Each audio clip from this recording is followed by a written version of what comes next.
বিসমিল্লাহির রহমানির রহিম। আসসালামু আলাইকুম। কেমন আছেন সবাই? আজকে এসেছি কিছু বিপরীত শব্দ নিয়ে। শব্দগুলো খুবই সিম্পল এবং আমাদের পরিচিত। যেমন ফরগেট।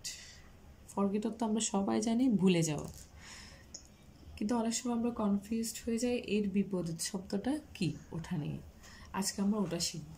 ফরগেট তো ভুলে যাওয়া, তার বিপরীত শব্দ কি? রিমেম্বার। খুবই পরিচিত একটা শব্দ, বাট আমরা অনেক সময় কনফিউজড হয়ে যাই বা আমাদের মাথায় আসে না এটার বিপরীত শব্দটা কি। রিমেম্বার অর্থ কি? মনে রাখা। ফরগেট অর্থ ভুলে যাওয়া, রিমেম্বার অর্থ মনে রাখা। 2 নম্বরটা হচ্ছে ইনক্লুড অর্থ কি? অন্তর্ভুক্ত করা, অন্তর্ভুক্ত করা। আর এটার বিপরীত শব্দ হচ্ছে কি? এক্সক্লুড। অন্তর্ভুক্ত করা মানে হচ্ছে অ্যাড করা টাইপের আর কি, হ্যাঁ। আর এক্সক্লুড মানে হচ্ছে বাদ দেয়া, বাতিল করে দেওয়া। তাহলে কি এক্সক্লুড তো কি? বাদ দেয়া। তারপর যেমন 3 নম্বরটা হচ্ছে অ্যাকসেপ্ট, গ্রহণ করা। খুবই ইজি ওয়ার্ডের বিপরীত শব্দ শিখবো আজকে। অ্যাকসেপ্ট তো কি? গ্রহণ করা। তাহলে এর বিপরীত শব্দ কি হবে? রিজেক্ট। খুবই সিম্পল। রিজেক্ট। রিজেক্ট তো কি? প্রত্যাখ্যান করা।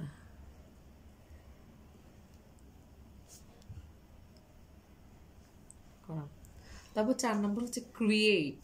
ক্রিয়েট তো কি? কোনো কিছু তৈরি করা বা সৃষ্টি করা বা ক্রিয়েট।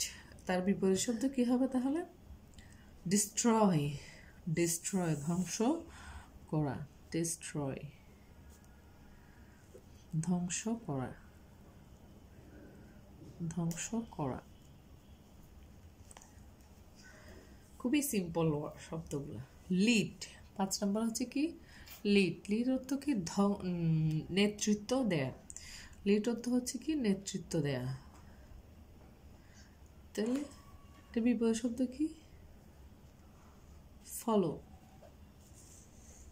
অনুসরণ করা, অনুসরণ করা।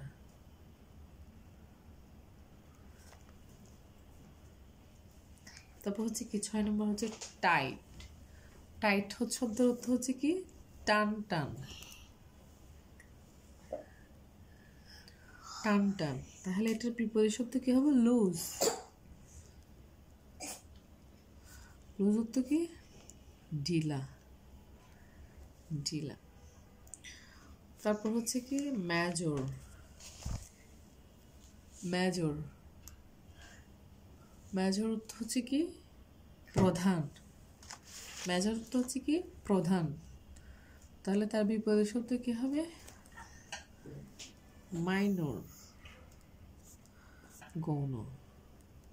এটা খুবই ছোট আর কি, হ্যাঁ। তারপর হচ্ছে 8 নম্বর হচ্ছে কি? ভিক্টরি তো কি? বিজয়। তাহলে এটা দিয়ে কি হবে? পরাজয়। ডিফেট, পরাজয়। খুবই সিম্পল বিপরীত শব্দ। Thank you guys. আসসালামু আলাইকুম।